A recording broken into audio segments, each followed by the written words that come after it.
Major reasons for me on that aspect is the cultural mix that I'm exposed to, that I would have been exposed to here. I mean, speaking from the Indian point of view, um, I would not have such a great diverse cultural mix in my country. I get to learn from different kinds of people here. Um, you know, I think that helps in your learning process, in your education, in your career, in your life in general. Big difference. The first major thing is family. Um, I'm one of six. I'm one of six kids, and we all live in America with my mom and dad. But we have no other relatives in America, besides maybe a cousin in Michigan or something. But all my family are in Jordan. They're all back in my country. So you go there and you have such a big sense of family.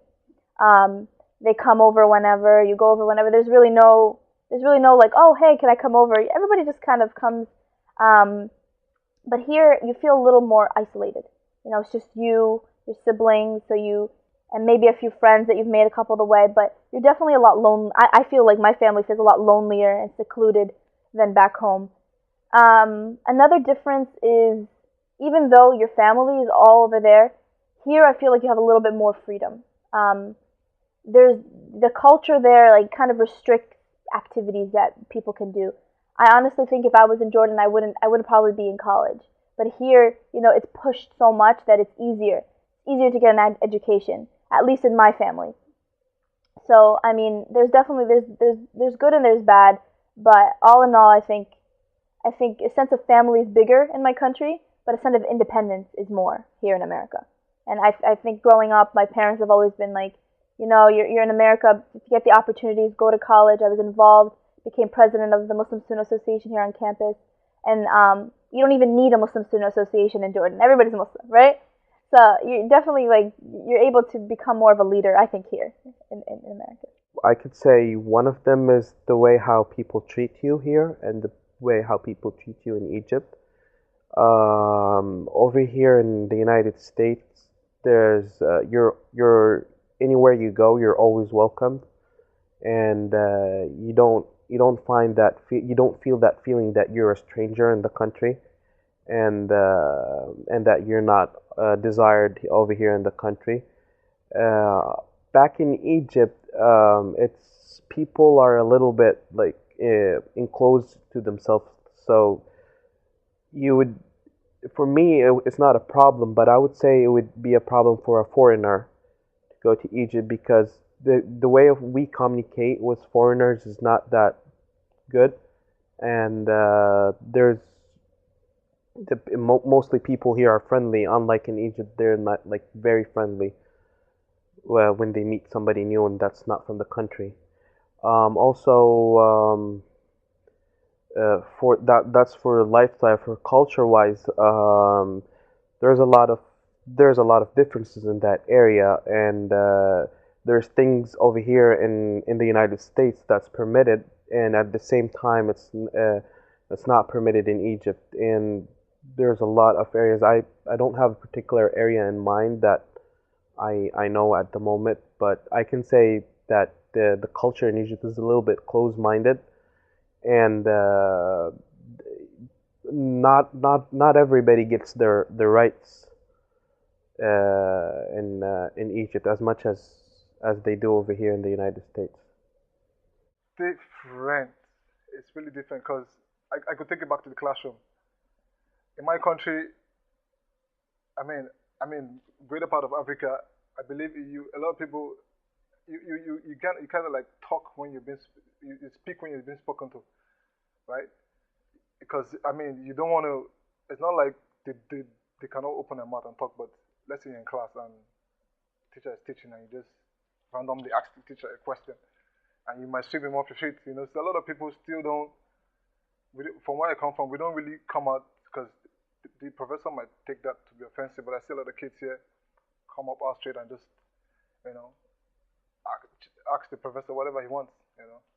So I think for that there's a lot of difference with that.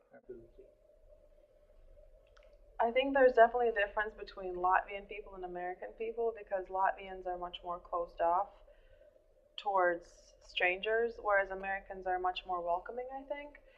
and that's one of the reasons why it's if you're trying to pick a country where to go to travel or to study abroad or live for a little while, I think America's a good choice because people are welcoming and it's easy to start to feel like you belong, and people really help you with that.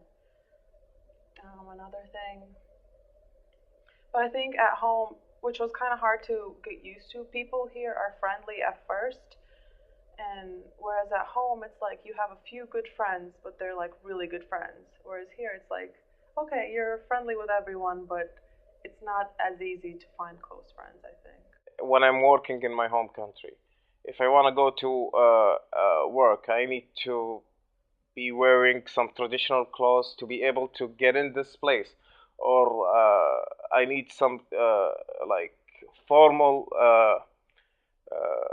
formal way to get into a certain place. I realized here also there is like if you like some events or if you go to some place, you need to dress formally, and they tell you like this certain place you need to dress casual. This certain place you need to dress in a certain way. So the difference is that what I'm getting at the end is there's not a lot of restrictions back home in my country like here. Here, I find it that they have more restrictions in places, some places to go to. You need to dress formally. I mean, in my home country, our traditional clothes is thobe. If you wear a thobe, you can go basically anywhere. No one will even tell you anything.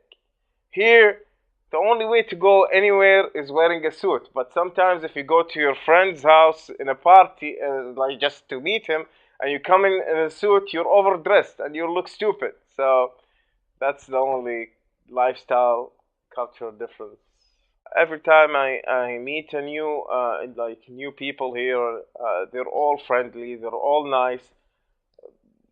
I never have a problem with any of them. Like they're all friendly, they're all understanding, they respect who you are, they respect your culture.